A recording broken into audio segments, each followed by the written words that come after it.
Shalom Bapak Ibu dan segenap jemaat GKJ Ebenezer.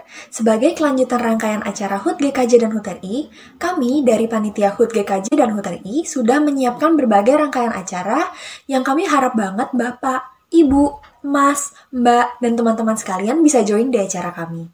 Di antaranya, ada lomba menghias rumah dan lomba peragaan busana Nusantara untuk memperingati Hari Kemerdekaan Indonesia. Lomba menghias rumah dengan tema Bhinneka Tunggal Ika dapat diikuti oleh anggota keluarga dari rumah tersebut. Dalam lomba ini, peserta diharapkan untuk menggunakan barang-barang bekas atau bahan-bahan daur ulang senilai maksimal Rp50.000.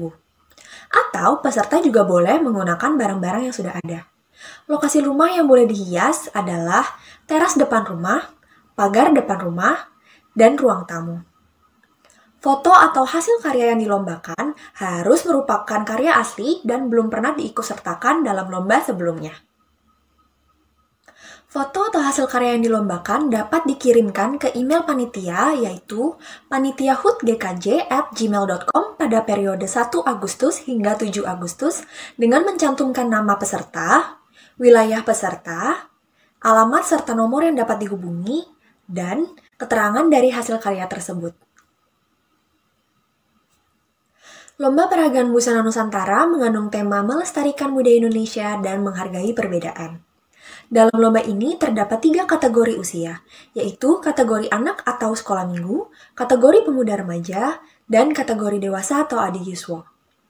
Atribut, tata rias, dan busana Nusantara yang dikenakan boleh merupakan perpaduan dari beberapa budaya yang berbeda. Konten yang dilombakan dalam bentuk video peragaan busana berdurasi maksimal 1 menit dan foto seperti contoh berikut. Foto atau hasil karya yang dilombakan dapat dikirimkan ke email panitia yaitu panitiahutgkj@gmail.com dengan subjek lomba peragaan busana disertai nama peserta mulai dari 1 Juli hingga 7 Agustus pukul 7 malam dengan mencantumkan nama peserta, kategori usia, wilayah peserta, alamat serta nomor yang dapat dihubungi, dan keterangan dari busana yang dikenakan. Selain melalui email, peserta juga bisa mengirimkan hasil karyanya melalui sosial media manapun dengan mention ke akun Instagram @gkjebenezer dan atau ke akun Facebook Kominfo GKJ Ebenezer. Apabila ada yang perlu ditanyakan, panitia akan dengan senang hati membantu dan menjawab pertanyaan Bapak, Ibu, dan saudara sekalian. Pemenang lomba akan diumumkan pada kebaktian HUT RI pada hari Selasa, 17 Agustus 2021, yang jam dan detailnya akan diumumkan lebih lanjut melalui EH4U dan Warta Gereja. Kami juga berharap Bapak, Ibu, Mas, Mbak, dan teman-teman sekalian bisa join di ibadah HUT RI tanggal 17 ini. Semoga pandemi ini tidak mengurangi semangat untuk bersekutu bersama merayakan kemerdekaan Indonesia. Bapak, Ibu, dan saudara sekalian ditunggu karyanya. Selamat hari Minggu, Tuhan Yesus memberkati.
Saudara-saudaraku yang dikasihi oleh Tuhan Yesus, kita akan memulai ibadah kita. Saudara-saudara saya undang untuk bangkit berdiri.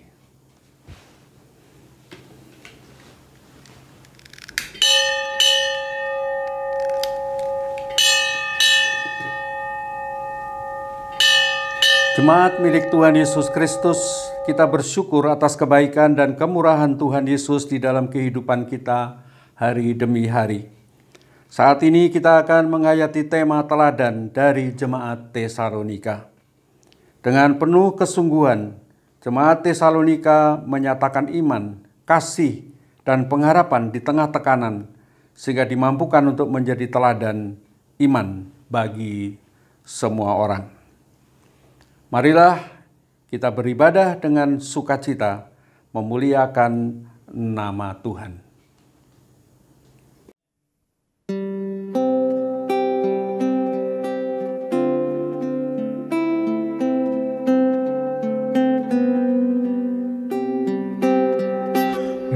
Bersoraklah hai alam semesta, kau Allahku. Di langit bergema pujian yang megah, dan bumi pun penuh pujian yang merdu. Bersoraklah hai alam semesta, kau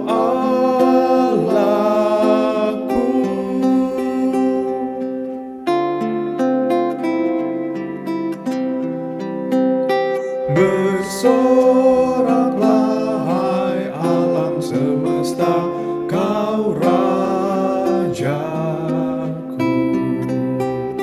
Gereja bersyukur, bermada bermazmur, di hati umatnya pujian menggema.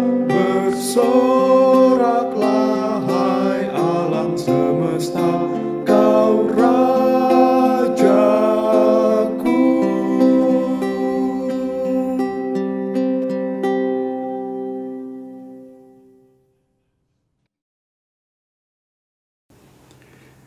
Umat yang dikasihi oleh Tuhan Yesus Kristus, marilah ibadah ini kita awali dengan pengakuan bahwa pertolongan kita adalah di dalam nama Tuhan yang menciptakan langit dan bumi.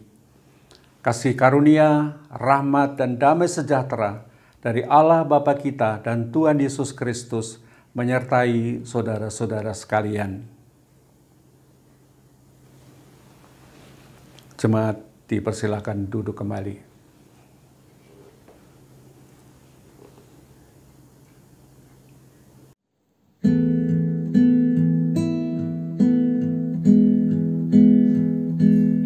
Bagimu Tuhan nyanyianku,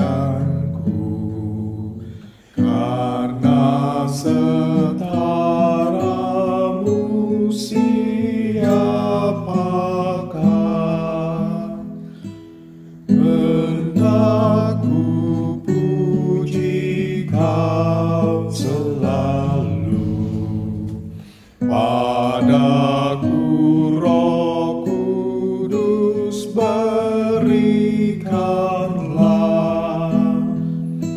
supaya dalam Kristus Putramu hidupku berkenan kepadamu.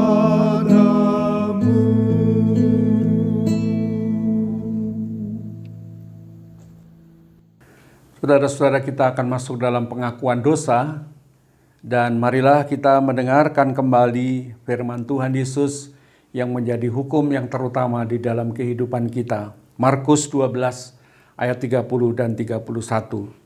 Demikian tertulis di dalam Alkitab. Kasihilah Tuhan Allahmu dengan segenap hatimu dan dengan segenap jiwamu dan dengan segenap akal budimu dan dengan segenap kekuatanmu. Dan hukum yang kedua ialah, kasihilah sesamamu manusia seperti dirimu sendiri. Tidak ada hukum lain yang lebih utama daripada kedua hukum ini. Demikian sabda Tuhan Yesus. Dan bercermin pada firman Tuhan ini, sadarlah kita betapa kita belum mampu melakukan firman Tuhan itu dengan sempurna. Oleh sebab itu, mari kita datang kepada Tuhan, mengakui dosa-dosa kita, dan memohon pengampunan Tuhan. Mari kita berdoa pribadi.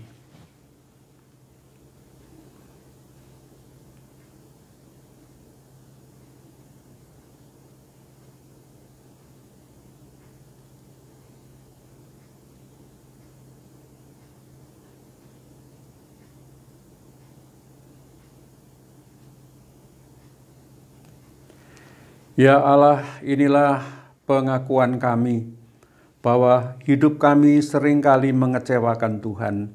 Kami tidak menaati hukum-hukum Tuhan dengan sungguh-sungguh.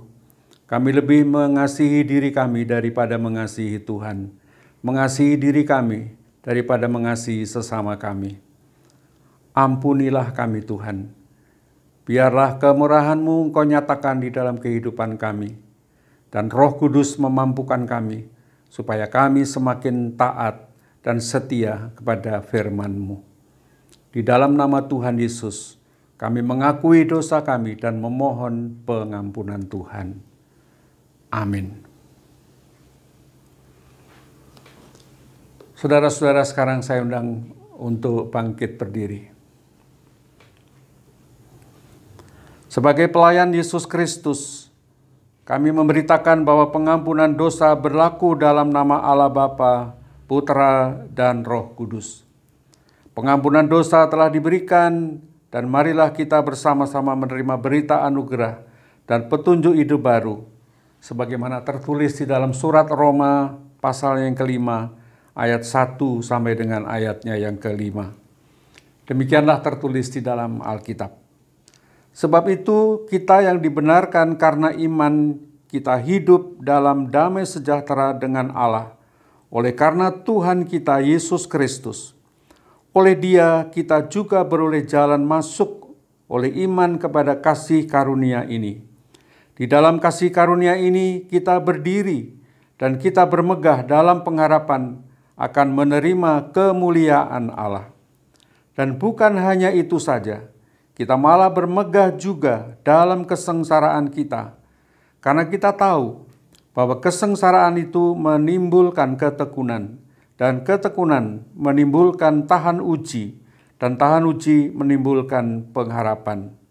Dan pengharapan tidak mengecewakan, karena kasih Allah telah dicurahkan di dalam hati kita oleh Roh Kudus yang telah dikaruniakan kepada kita. Biarlah mereka bersyukur kepada Tuhan karena kasih setianya, karena perbuatan-perbuatannya yang ajaib terhadap anak-anak manusia. Biarlah mereka mempersembahkan korban syukur dan menceritakan pekerjaan-pekerjaannya dengan sorak-sorai. Demikianlah berita anugerah dan petunjuk hidup baru dari Tuhan.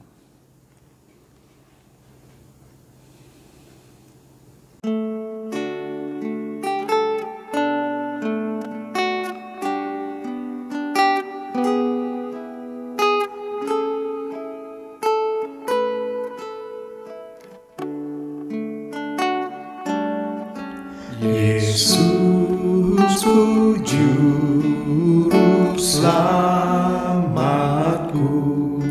Tuhanku muhalisku, tumpuan pengharapanku dan perisai perlindunganku. Tatkala hidupku sendu dan hati gundah pilu, Tuhanku Yesus ku seru dan jiwaku tenang dan teduh. Setiap langkahku tempuh, ku toleh Tuhanku. Setiap hasratku gelut, ku tanya Tuhanku. Ke dalam kasih penebus ku berserah.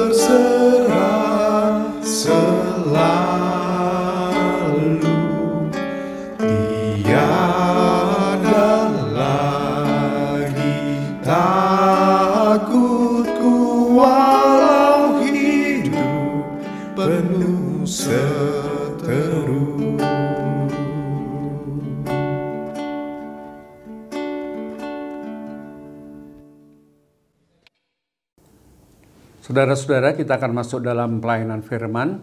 Sebelumnya mari kita berdoa memohon tuntunan Roh Kudus.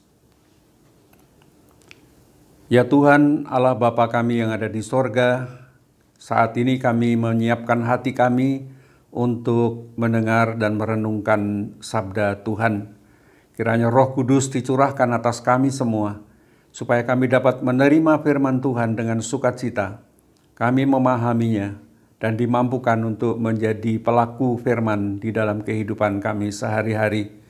Hamba-Mu yang hendak menyampaikan firman, biarlah Engkau topang dengan kuasa Roh Kudus, supaya apa yang dikatakannya sungguh-sungguh berkenan bagi Tuhan dan menyemangati kami, mendorong kami untuk hidup sebagai gereja-Mu yang Tuhan panggil di tengah-tengah dunia ini.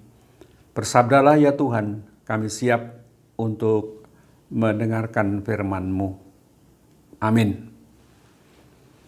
Saudara-saudara yang terkasih, bacaan firman Tuhan pada hari ini diambil dari surat 1 Tesalonika pasal 1 ayat 2 sampai dengan ayatnya yang ke-10.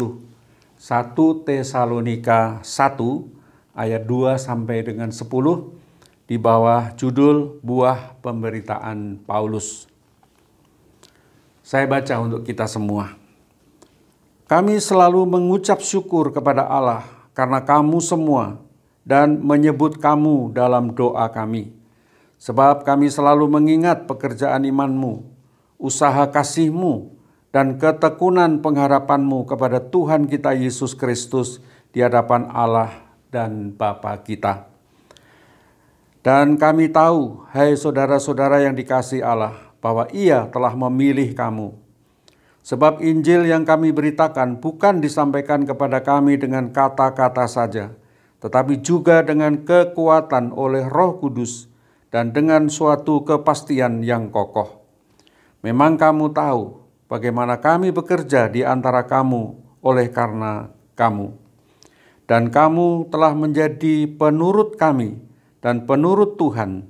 Dalam penindasan yang berat, kamu telah menerima firman itu dengan sukacita yang dikerjakan oleh Roh Kudus. Sehingga kamu telah menjadi teladan untuk semua orang yang percaya di wilayah Makedonia dan Akhaya. Karena dari antara kamu firman Tuhan bergema, bukan hanya di Makedonia dan Akhaya saja, tetapi di semua tempat telah tersiar kabar tentang imanmu kepada Allah, sehingga kami tidak usah mengatakan apa-apa tentang hal itu. Sebab mereka sendiri bercerita tentang kami, bagaimana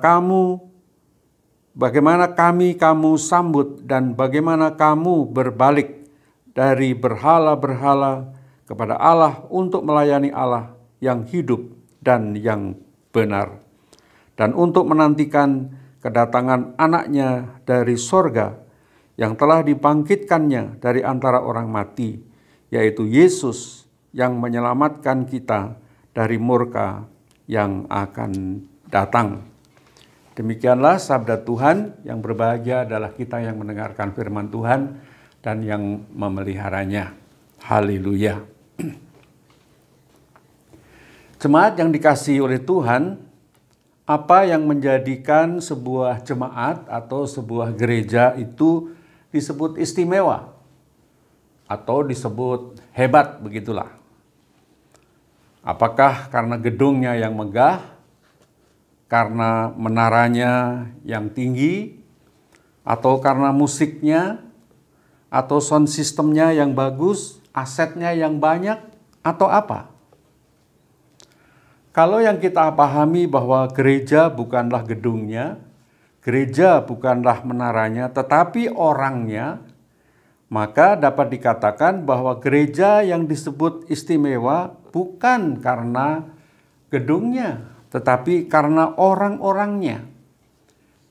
Karena kualitas orang-orang yang beribadah dalam gedung gereja itu. Nah, pada pagi hari ini kita merenungkan tema teladan dari jemaat Tesalonika. Apa istimewanya jemaat Tesalonika sehingga ia perlu diteladani? Jemaat hasil pemberitaan Injil Rasul Paulus ini memang memiliki hubungan yang erat, yang akrab dengan Rasul Paulus. Paulus cukup lama tinggal di Tesalonika dan dibantu oleh jemaat untuk menopang kehidupan pelayanannya sehari-hari. Tetapi yang menarik adalah sekalipun jemaat Tesalonika itu membantu dan menopang Paulus, tetapi Paulus juga tidak mau menjadi beban jemaat, sehingga ia tetap bekerja keras. Pendek kata, Paulus tidak hanya memberitakan Injil di Tesalonika, tetapi bahkan memberikan hidupnya kepada jemaat yang sangat dikasihinya.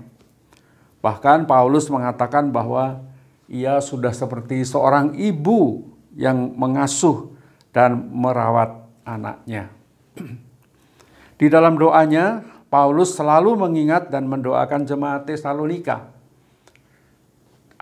Artinya bahwa Rasul Paulus memiliki hubungan yang sangat erat, sangat dekat, sangat akrab dengan jemaat di Tesalonika ini. Tetapi yang menarik Bapak Ibu Saudara-saudara, kalau kita membaca surat Tesalonika, Paulus sebagai seorang gembala, ia juga tidak segan menegur dan mengingatkan saudara-saudaranya di Tesalonika itu apabila mereka melakukan hal-hal yang tidak pas sebagai orang percaya. Misalnya ketika Rasul Paulus melihat bahwa ada orang-orang di Tesalonika yang tidak mau bekerja, yang bermalas-malasan, ia menegurnya dengan cukup keras. Dia mengatakan begini, jika seorang tidak mau bekerja, janganlah ia makan. Jadi artinya adalah bahwa kalau orang bekerja keras, dia pasti akan mendapat makan. Tetapi orang yang bermalas-malasan, mestinya dia tidak pantas untuk mendapatkan makanan. Tetapi saudara-saudara, Rasul Paulus tentu tidak hanya menegur, tidak hanya mengungkapkan kekecewaannya terhadap jemaat Tesalonika, tetapi dia juga menyampaikan pujian, menyampaikan semangat kepada jemaat di Tesalonika. Dan hari ini kita akan melihat apa saja yang dianggap oleh Rasul Paulus sebagai sesuatu yang patut dipuji, patut dibanggakan. Bahkan itu yang mendorong Rasul Paulus karena kehidupan jemaat Tesalonika itu demikian baik, ketika ia berdoa, ketika ia memohon kepada Tuhan, dia selalu mengingat jemaat Tesalonika ini. Saya mencatat ada 4 hal yang menarik sebagaimana dikatakan di dalam suratnya ini. Yang pertama, Rasul Paulus mengatakan bahwa ia selalu mengingat pekerjaan imanmu dan usaha kasihmu. Di ayat 3. Rasul Paulus mengingat pekerjaan iman dan mengingat kasihmu. Jadi artinya bahwa Rasul Paulus selalu mengingat kasihnya jemaat Tesalonika. Bagaimana mereka memperhatikan, bagaimana mereka menopang, dan iman yang mereka hayati itu juga ditunjukkan di dalam kasihnya. Jadi artinya bahwa apa yang mereka imani itu bukan hanya sekedar mereka renungkan di dalam hati, tapi juga mereka praktekkan. Ia dipuji karena kemurahan hati mereka yang telah menopang pekerjaan Rasul Paulus sebagai pemberita Injil. Dan semua orang percaya didukung oleh jemaat di Tesalonika ini. Dan seperti saya katakan tadi, Rasul Paulus cukup lama tinggal di Tesalonika dan bersama-sama dengan jemaat Tesalonika membangun kehidupan jemaat. Dan Rasul Paulus menggambarkan dirinya sebagai seorang ibu yang menggambarkan bagaimana relasi mereka yang sangat akrab dan sangat dekat. Jadi yang pertama yang saya lihat adalah bahwa jemaat Tesalonika dipuji karena memiliki kasih yang tulus, karena perhatian yang tulus kepada hamba-hamba Tuhan. Relasi antara gembala dan domba-domba yang digembalakannya sangat akrab, sangat baik. Dan dengan relasi yang mesra, dengan relasi yang dekat ini mereka memiliki semangat bersama untuk membangun kehidupan jemaat. Sehingga jemaat Tesalonika menjadi jemaat yang dikenal oleh jemaat-jemaat di sekitarnya. Jadi Ini sesuatu yang penting kita catat, bahwa jemaat yang baik, jemaat yang istimewa adalah jemaat di mana ada keguyupan, ada keakraban, ada kedekatan satu dengan yang lain antara jemaat dan juga gembala-gembala yang menolong, melakukan pembinaan bersama-sama di tengah jemaat. Ya, ini memprihatinkan kalau misalnya di dalam satu jemaat tidak ada keakraban antara pemimpin-pemimpinnya, gembala-gembalanya dengan jemaatnya. Ya, kita melihat saja apakah jemaat kita juga seperti itu atau seperti apa yang kita lihat. Yang kedua, Paulus juga melihat bagaimana jemaat Tesalonika memiliki kesungguhan iman dan ketekunan pengharapan kepada Tuhan Yesus Kristus. Sekalipun mereka mengalami berbagai-bagai ancaman, mereka tetap beriman teguh, berpegang teguh kepada pengharapan kepada Tuhan Yesus Kristus. Saudara-saudara, kalau kita membaca di dalam Kisah Para Rasul 17 ayat 5-9, di sana diceritakan bagaimana warga jemaat di Tesalonika itu diintimidasi, diteror oleh orang-orang Yahudi yang iri. Dan orang-orang Yahudi yang iri ini kemudian juga bekerja sama dengan penjahat-penjahat dan petualang-petualang di pasar. Mungkin ini semacam preman-preman begitu ya. Mereka mengadakan keributan, mereka mengadakan kekacauan, mereka memasuki rumah-rumah jemaat di Tesalonika untuk mencari Paulus, mencari Silas, mencari hamba-hamba Tuhan di situ untuk dibawa ke sidang rakyat, atau mereka akan ditangkap untuk diadili dalam pengadilan massa, kira-kira begitu. Nah, ini tentu sangat sangat menakutkan. Bukan diadili di tempat pengadilan yang memang resmi, tetapi diadili di tengah-tengah rakyat. Tentu ini bisa menimbulkan kekacauan. Dan dalam situasi ancaman semacam itu, Rasul Paulus melihat bahwa jemaat di Tesalonika memiliki ketekunan, keteguhan, iman yang ditujukan kepada Tuhan. Mereka memiliki pengharapan bahwa sekalipun mereka ditindas, mereka tetap pasti akan ditolong oleh Tuhan. Sehingga Rasul Paulus juga mengatakan di dalam ayat 4 bahwa jemaat di Tesalonika itu betul-betul menjadi jemaat pilihan, jemaat yang dipilih oleh Allah sendiri.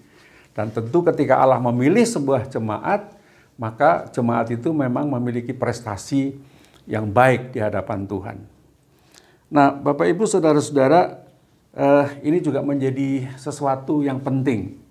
Di tengah ancaman, di tengah tantangan, di tengah penolakan, umat tetap teguh di dalam iman, tetap berpegang dalam pengharapan kepada Tuhan Yesus Kristus. Dan ini menjadi sesuatu yang patut dicontoh tentunya. Kalau kita melihat sejarah kekristenan mula-mula, ketika mereka menghadapi tantangan, menghadapi ancaman yang berat, memang ada yang lari, tetapi juga tidak sedikit yang mana mereka mempertahankan iman mereka. Sekalipun mereka disiksa, diancam untuk dibunuh, dimasukin penjara, mereka tetap berpegang dan beriman kepada Tuhan Yesus Kristus. Ini ditunjukkan juga oleh jemaat di Tesalonika. Nah, ini juga menjadi sebuah pengajaran yang indah tentu bagi kehidupan kekristenan kita pada saat ini. Gereja mestinya tetap teguh, tidak bergeser di dalam iman, sekalipun menghadapi situasi yang tidak mudah, tantangan, kesulitan yang terus mendera. Jemaat tidak takut dan terus beriman kepada Tuhan Yesus Kristus. Teladan yang luar biasa bagi kita, jemaat Tesalonika, yang tidak mundur, tidak takut karena penderitaan dan ancaman yang mereka alami. Yang ketiga, Rasul Paulus memuji jemaat Tesalonika karena mereka selalu membuka diri pada karya Roh Kudus yang menghadirkan sukacita. Ini menurut saya catatan yang penting. Di ayat 5 dan 6 di sana dikatakan bahwa jemaat di Tesalonika selalu terbuka terhadap firman Tuhan. terbuka terhadap karya Roh Kudus. Dan Roh Kudus itulah yang membuat mereka hidup dengan penuh sukacita, penuh semangat, penuh optimis dalam menghadapi situasi yang tidak mudah. Dan sukacita itu tentu bukan muncul dari dirinya sendiri, tetapi dari Roh Kudus sendiri. Dan di sana dicatat bahwa semangat sukacita yang meluap karena pertolongan Roh Kudus ini, atau mereka terbuka terhadap karya Roh Kudus ini, dilihat oleh jemaat-jemaat di Makedonia, jemaat-jemaat di Akhaya tadi disebutkan di ayat 7. Jadi teladan iman yang sekalipun menghadapi tantangan, mereka memiliki sukacita karena Roh Kudus yang berkarya di dalam kehidupan mereka. Dilihat oleh jemaat di Makedonia dan jemaat di Akhaya. Saudara-saudara, kalau kita membaca surat Roma 15 ayat 26 atau 2 Korintus 8 ayat 1 dan 2, di sana dicatat bahwa jemaat Makedonia itu adalah jemaat yang kecil, jemaat yang miskin. Sudah miskin, mereka juga mendapat tantangan iman yang luar biasa. Tetapi yang menarik adalah di tengah ancaman, di tengah kemiskinan mereka meluap dengan ucapan syukur. Karena mereka merasa bagaimanapun mereka tidak ditinggalkan oleh Tuhan. Terlebih-lebih melihat contoh jemaat di Tesalonika yang tetap semangat, tetap sukacita, menghadapi situasi yang tidak mudah.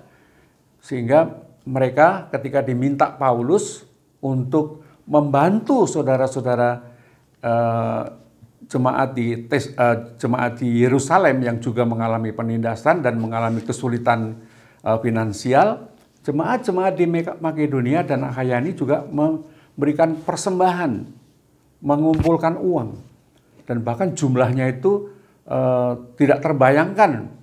Rasul Paulus berpikir bahwa mereka hanya bisa memberikan sedikit, tetapi justru mereka dapat memberikan lebih daripada kemampuan mereka. Semua itu disebabkan karena Roh Kudus yang membuat mereka bersukacita. Sekalipun mereka dalam kesulitan, sekalipun mereka miskin, mereka tetap bisa mengungkapkan syukur mereka. Dan itulah karya Roh Kudus yang menimbulkan sukacita. Lebih-lebih lagi mereka melihat contoh atau keteladanan jemaat Tesalonika yang juga memiliki sukacita besar ketika mereka mengulurkan tangan juga kepada jemaat yang lain.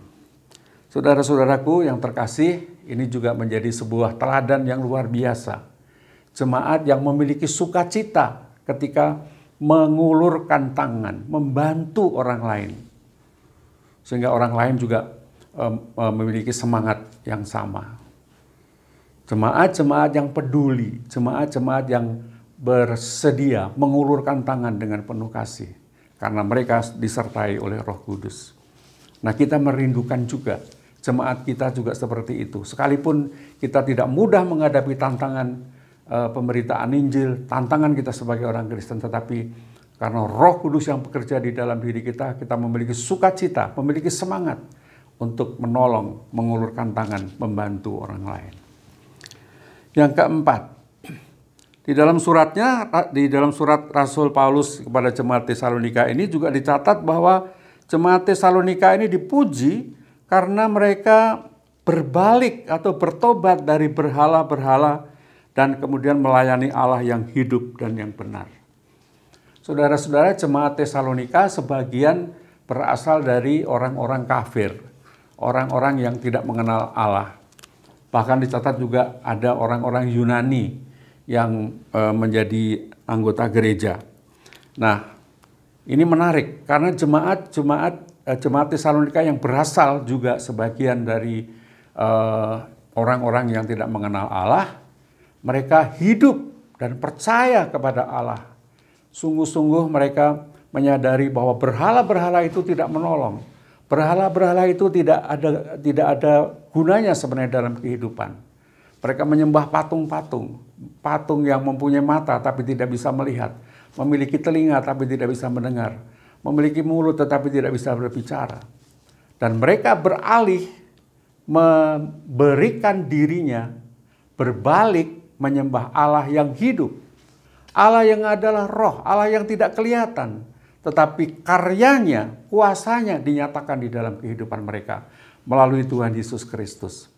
Sehingga dengan demikian Rasul Paulus memuji kehidupan jemaat di Tesalonika yang telah mengubah dirinya, telah berubah dirinya menjadi jemaat yang meninggalkan masa lalunya, meninggalkan berhala-berhala mereka dan beriman kepada Tuhan Yesus Kristus. Ada pembaharuan yang luar biasa. Meninggalkan yang lama, berbalik dari yang lama, kemudian mengarahkan hidup mereka kepada Tuhan. Saudara-saudara, ini juga menjadi sebuah teladan bagi kita. Mungkin gereja-gereja sekarang tidak menyembah berhala-berhala, patung-patung seperti pada zaman dahulu. Tetapi di zaman modern ini juga ada berhala-berhala yang disembah oleh manusia. Manusia menyembah uang, manusia menyembah harta benda, manusia menyembah kesenangan duniawi dan melupakan Tuhan. Dan kalau kita baca di surat Efesus, yang kita lawan itu adalah roh-roh jahat di udara. Ada pemikiran-pemikiran, ada ajaran, ada pemahaman yang tidak selalu sepaham dengan ajaran iman Kristen. Dan kalau kita tidak sungguh-sungguh beriman kepada Kristus, kita akan terjerumus dalam godaan ataupun berhala-berhala modern itu. Oleh sebab itu, teladan jemaat di Tesalonika ini perlu kita pegang. Jemaat yang istimewa, jemaat yang baik, jemaat yang bisa dijadikan teladan adalah jemaat yang mau mengubah dirinya, meninggalkan yang lama, bertobat, meninggalkan kejahatan, dan beriman penuh kepada Allah yang hidup, yaitu Tuhan Yesus Kristus sendiri. Bapak, Ibu, saudara-saudaraku, jemaat yang dikasihi oleh Tuhan Yesus Kristus, GKJ Ebenezer bulan Juni beberapa minggu yang lalu merayakan ulang tahunnya yang ke-30. Jemaat yang kita kasihi, di mana kita menjadi bagian di dalamnya. Saudara-saudara, apakah merasa bahwa gereja kita menjadi gereja yang istimewa? Apakah saudara merasa bahwa gereja kita adalah gereja yang mendapat pujian, sebagaimana Rasul Paulus memuji jemaat di Tesalonika? Teladan yang diberikan kepada jemaat Tesalonika barangkali juga menjadi ukuran bagaimana kita dapat melihat diri kita. Apakah kita sudah sungguh-sungguh disebut sebagai orang-orang percaya yang istimewa, yang patut diteladani, yang patut dipuji. Karena iman kita kepada Tuhan Yesus Kristus, karena kasih kita, karena keterbukaan kita pada Roh Kudus, dan kesediaan kita untuk terus membaharui diri, bertobat, meninggalkan hidup yang lama, dan masuk ke dalam tuntunan Roh Kudus sendiri. Mari kita terus mengupayakan diri, terus berusaha supaya kita sebagai persekutuan orang percaya, sebagai gereja yang ditempatkan di tengah-tengah dunia dengan berbagai tantangan dan kesulitan itu, pada akhirnya juga mendapat pujian, karena kita menjadi gereja yang sesungguhnya, gereja yang menjadi utusan Tuhan, memberitakan Injil di tengah-tengah dunia ini. Mari kita terus berusaha dan mengandalkan diri pada Roh Kudus, supaya kita juga dapat menjadi seperti jemaat di Tesalonika. Tuhan Yesus memberkati. Amin.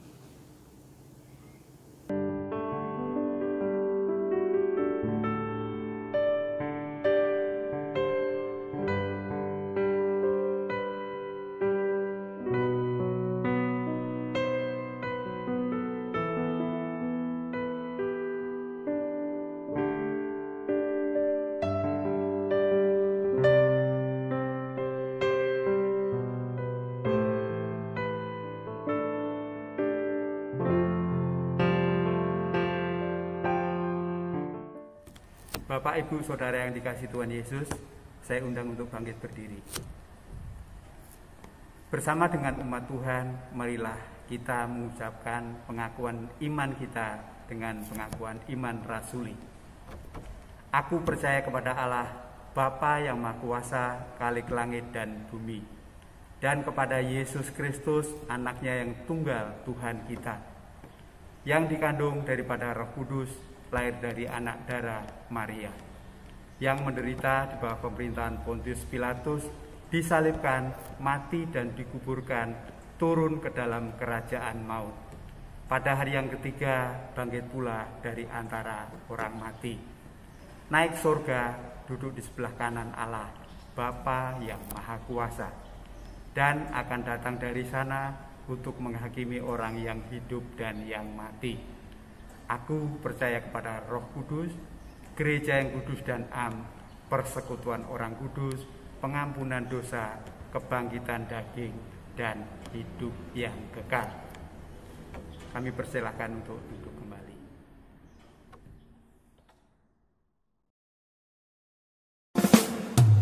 Yesus menginginkan daku bersinar baginya,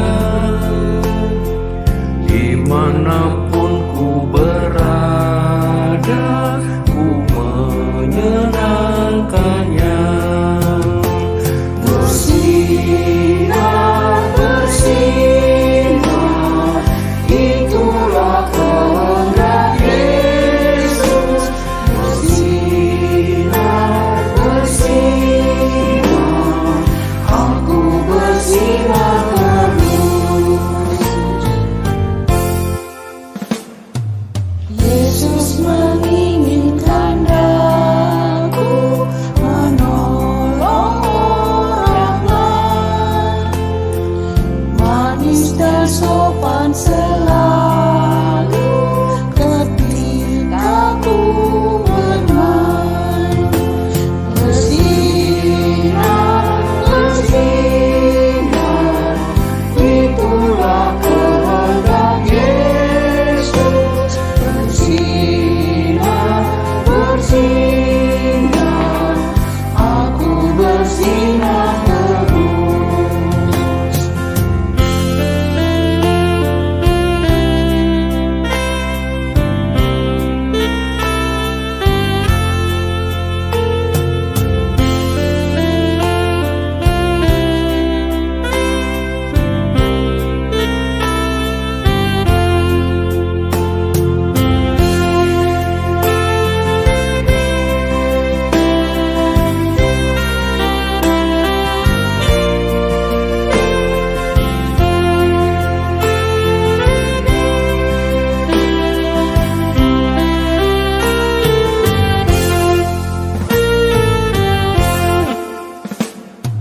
Ku mohon Yesus menolong, menjaga hatiku agar bersih dan bersinar meniru Tuhanku. Bersinar, bersinar, itulah kehendak Yesus. Bersinar, bersinar, aku bersinar terus. Bersinar, bersinar, itulah kehendak Yesus. Bersinar, bersinar, aku bersinar terus. Aku bersinar terus.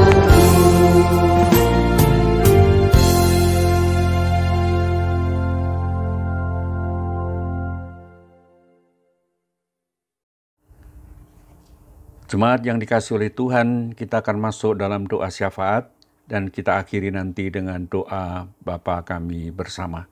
Mari berdoa. Ya Tuhan Allah yang Maha Kuasa, Bapa kami sorgawi, Tuhan yang kami panggil dalam nama Yesus Kristus, Juru Selamat kami yang hidup. Kami sujud menyembah, menaikkan pujian dan syukur kami, karena Engkau memelihara hidup kami dengan luar biasa. Sampai saat ini kami Tuhan perkenankan untuk menghirup nafas kehidupan dan menjalani kehidupan yang damai dan tenteram. Tuhan mencukupkan kebutuhan kami dan tidak berkekurangan. Kami bersyukur untuk lawatan Tuhan melalui firman-Mu di dalam ibadah saat ini. Kiranya pujian dan sembah kami kiranya berkenan bagi kemuliaan nama Tuhan.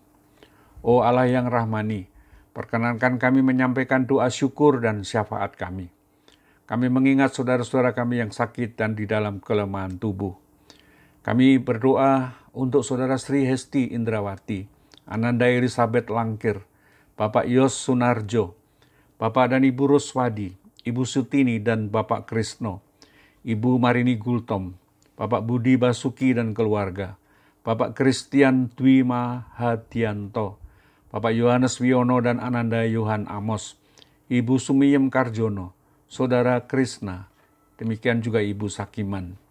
Kami berdoa juga untuk Ibu Rini Larastiati, Ibu Naomi Iska dan Bapak Saptora Harjo, Bapak dan Ibu Pario, Saudara Sabam Togar Raja Guguk, Bapak dan Ibu Santoso Budi Raharjo, dan Saudara Jeremy, serta Ibu Sekar Ayu Tobing. Demikian juga kami mendoakan Saudara Diah Murniati, Ibu Wiwin Dwi Arsi dan keluarga, Saudara Arsi Aryani, Bapak Suryo Prasojo dan keluarga, Ibu Sri Agung Lestari, keluarga Bapak Andreas Marunduri, Bapak John Ramande, dan Ibu Wahyu Setiawati, Saudara Abianto, demikian juga keluarga Ibu Sukarni Suyoto.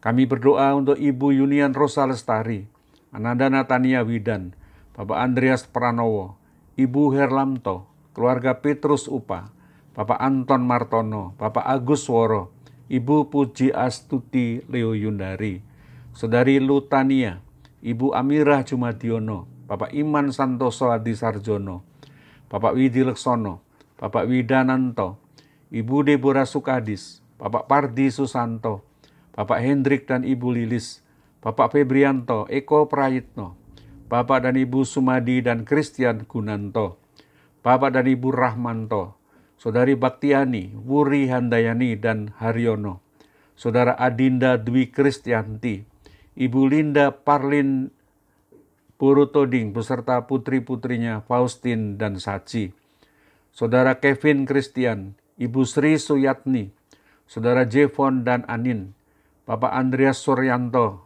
Ibunda dan adik-adiknya, Ibu Tri Rahayu dan Bapak Beni Wido, Bapak Yohanes Warjo dan Ananda Tasya, Saudara Pasca Priyono dan Susana Kurniawati. Kami mengingat juga Ibu Sukamto dan Bapak serta Ibu Andika McAndrew dan Bapak Joni Pardosi. Mari Tuhan, Engkau melawat mereka, Engkau angkat sakit, penyakit, dan kuatkan kelemahan mereka, sehingga mereka pulih dari sakitnya dan kembali dapat melakukan aktivitas sehari-hari dengan penuh sukacita. Mengingat juga para Adi Yuswo di KKJ Ebenezer, Ibu Kusnandiah, Ibu Sri Hartati, Ibu Sri Kasila, Ibu Sunarsi, Ibu Sarmina, Ibu Sukarti, Ibu Semurwani Rahayu, Bapak Pitoyo, Ibu Puji Astuti dan Bapak Sudono, Bapak Aceh Mujiono, Eyang Moryana, Bapak Esparmon, Ibu Sugiono, demikian juga Ibu Murtini Julius. Tuhan, Engkau berkenan menguatkan mereka di dalam kelemahan dan keterbatasannya. Dan pada masa tua pun mereka tetap boleh menjadi berkat, khususnya bagi keluarga terdekat mereka. Kami mengingat juga Saudara Joko Sulistiono, Ibu In Paulus, Ibu Raminten, Bapak Syorsihite, Bapak Kalem, Bapak Taslim Dwijo Taryono dan Ibu Suyatmi. Demikian juga Bapak Artoyo. Keluarga-keluarga kami yang jauh ini juga Tuhan kiranya menguatkan mereka, menghibur dan memulihkan kelemahan tubuh mereka. Ya Tuhan Yesus, Gembala Agung kami, lindungilah domba-domba-Mu ini. Hibur, kuatkan dan pulihkan kesehatan mereka. Mohon Tuhan beri keteguhan hati dan percaya bahwa Tuhan akan menyembuhkan dan memberi yang terbaik pada waktu yang tepat. Pada masa pandemi COVID-19 yang makin mengganas ini ya Tuhan, lindungilah keluarga kami, lindungilah bangsa dan negara kami dari kerusakan yang lebih parah. Berkatilah usaha pemerintah untuk memberikan vaksin kepada masyarakat dan berbagai usaha-usaha dan kebijakan pemerintah untuk menghentikan penyebaran COVID-19. Pemerintah juga dimampukan mengatasi dampak-dampak negatif dari pandemi ini, sehingga kehidupan perekonomian, pendidikan, kesehatan, keamanan, dan semua bidang kehidupan menjadi lebih baik dan pulih kembali. Bagi para dokter, perawat, tenaga kesehatan, dan relawan yang terus berjuang, tak kenal lelah, menolong para pasien, kami sungguh memohon Tuhan memberikan kekuatan, memberi kesehatan, memberi perlindungan seutuhnya, sehingga saudara-saudara kami ini terhindar dan terpapar dan tidak terpapar dari virus yang mematikan itu. Tuhan, sebagai warga bangsa, mampukan kami juga untuk menjadi bagian masyarakat yang sungguh-sungguh mendukung penghentian penyebaran pandemi COVID ini dengan menjalani protokol kesehatan dengan penuh tanggung jawab.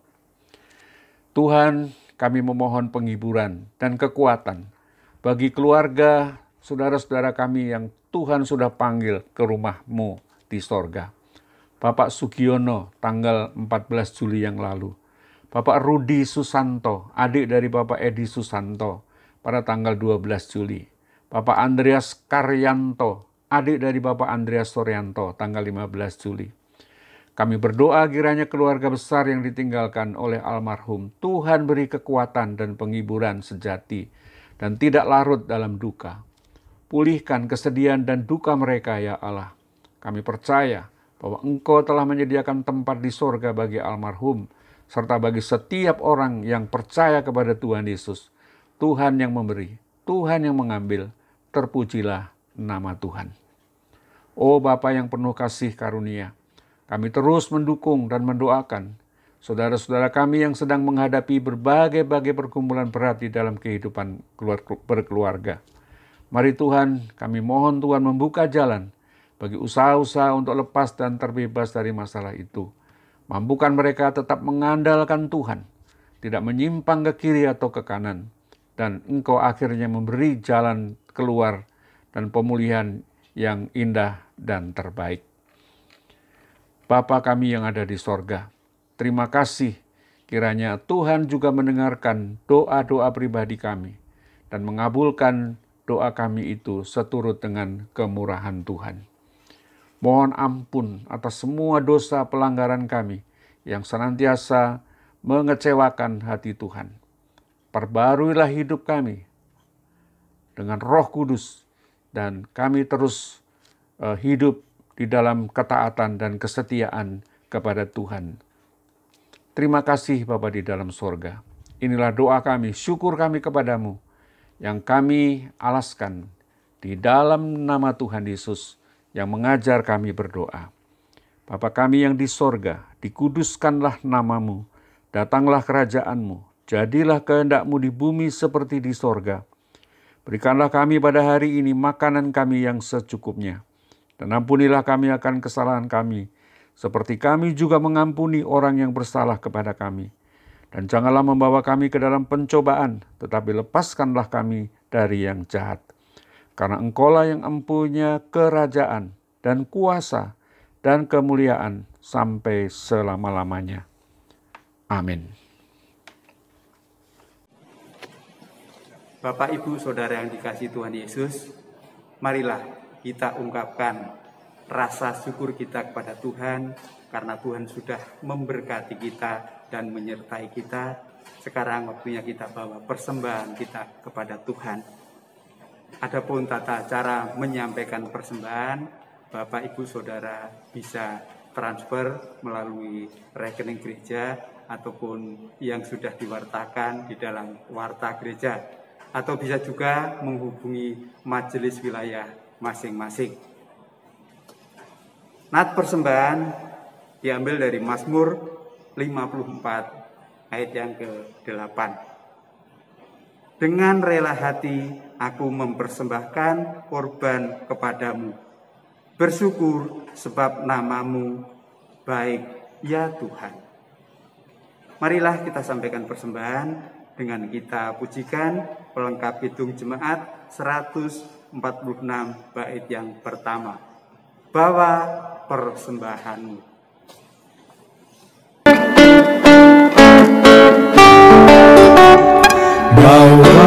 persembahanmu dalam rumah Tuhan dengan rela hatimu, janganlah jemu.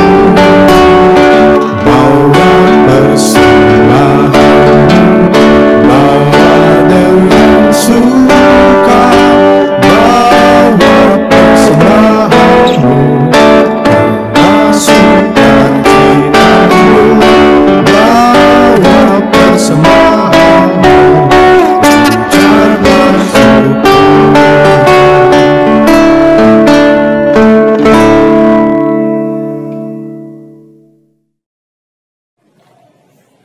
Bapak Ibu Saudara, marilah kita bawa persembahan kita di dalam doa. Ya Tuhan, kami memuji-Mu karena kasih-Mu yang tidak terbatas. Saat ini kami membawa persembahan syukur yang asalnya daripada Tuhan. Kiranya Tuhan berkenan menerimanya. Karena keselamatannya sudah Tuhan anugerahkan, mampukanlah kami juga agar seluruh tenaga dan kekuatan kami gunakan untuk memuliakan nama-Mu. Kami sungguh meyakini dengan memberi kami tidak akan berkekurangan. Sebaliknya kebutuhan kami Tuhan selalu cukupkan. Mampukan kami agar kami memiliki kemurahan hati untuk menolong sesama kami yang membutuhkan. Dalam nama Tuhan Yesus Kristus, Juru Selamat kami yang hidup kekal selama-lamanya, kami naikkan doa ini. Amin. Jemaat yang dikasihi oleh Tuhan, kita akan mengakhiri ibadah kita. Saya undang saudara-saudara untuk bangkit berdiri. Jemaat yang dikasihi Tuhan Yesus, kini lanjutkanlah ibadah saudara dalam kehidupan sehari-hari dengan melakukan segala sesuatu sebagaimana sudah dilakukan oleh Tuhan Yesus Kristus. Roh Kudus menolong dan menyertai segenap gumul dan juang kita di tengah dunia.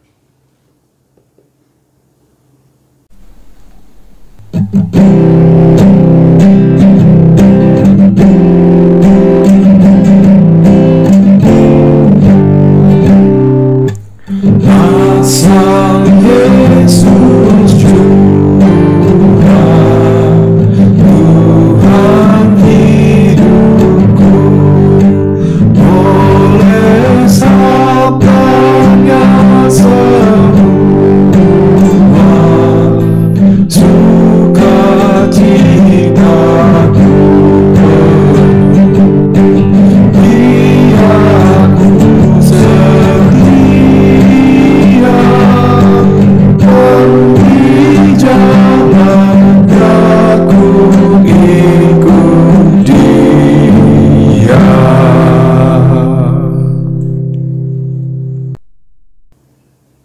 Kini arahkanlah hatimu kepada Tuhan. Jadilah saksi Kristus. Terpujilah Tuhan. Saudara-saudara, terimalah berkat Tuhan. Tuhan memberkati saudara dan melindungi saudara. Tuhan menyinari saudara dengan wajah-Nya dan memberi saudara kasih karunia. Tuhan menghadapkan wajah-Nya kepada saudara-saudara dan memberi saudara-saudara damai sejahtera. Amin.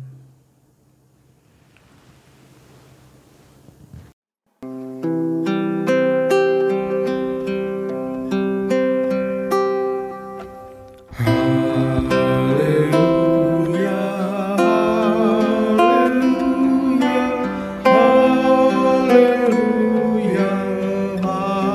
haleluya, haleluya, amin,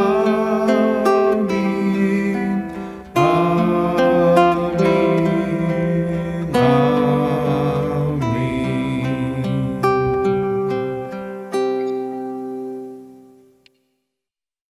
Saudara-saudara, kita mengakhiri ibadah kita Selamat melanjutkan kehidupan saudara-saudara di tengah dunia ini. Tuhan memberkati dan menolong kita semua. Amin.